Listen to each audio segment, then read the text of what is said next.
May isang laban na dapat nating abangan ngayong February 13, 2026. Maggaganap ang isang malaking international boxing showdown sa Russia kung saan ang ating pambato mula dito sa PMI Bohol Boxing Promotions na si Jan Verhel Valiente Vitor ay haharapin ang undefeated Russian fighter na si Artur Subkankulov sa isang main event na laban na inaabang-abangan ng boxing fans sa buong mundo.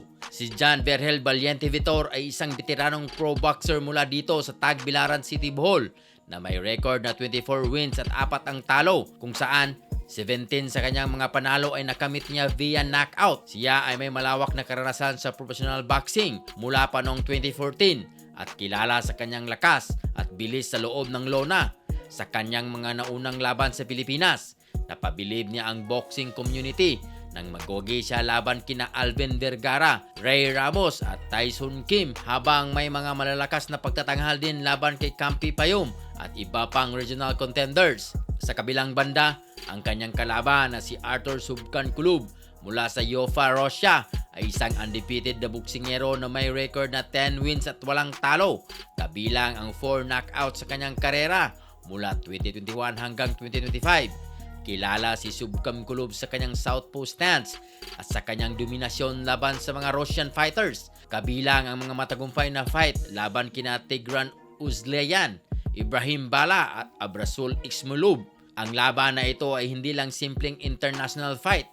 Ito ay masasabing pagsubok na tapang at kakayahan ng ating pambato laban sa isang undefeated na Russian contender sa teritoryo mismo ng kalaban.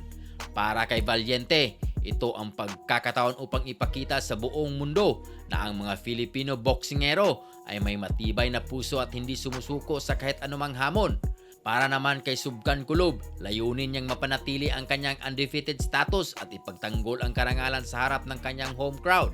Sa aspeto ng estilo at diskarte, inaasahan ang isang makapangyarihang labanan ng puno na teknikal ng palitan ng suntok, lakas at estratehiya. Si Vitor, na may karanasan sa maraming title bouts at knockout victories, ay kilala sa agresibong fighting style at matibay na depensa. Si Subkankulov naman ay may maayos na footwork at mahusay sa counter punches na nagdala sa kanya sa sunod-sunod na panalo sa Russia. Sa darating na February 13, inaanyahan ang lahat ng mga taga-suporta ng boxing at mga fans ng PMI Bohol Boxing Promotions na abangan ang laban na ito sapagkat ito ay magbibigay ng malaking karangalan hindi lamang sa komunidad ng Bohol kundi sa buong Pilipinas. Mananatiling mainit ang laban, mananatiling malakas ang pag-asa. Para kay Jan Verhel Valiente Vitor, ito ang laban na hindi dapat palampasin ng mga boxing fans.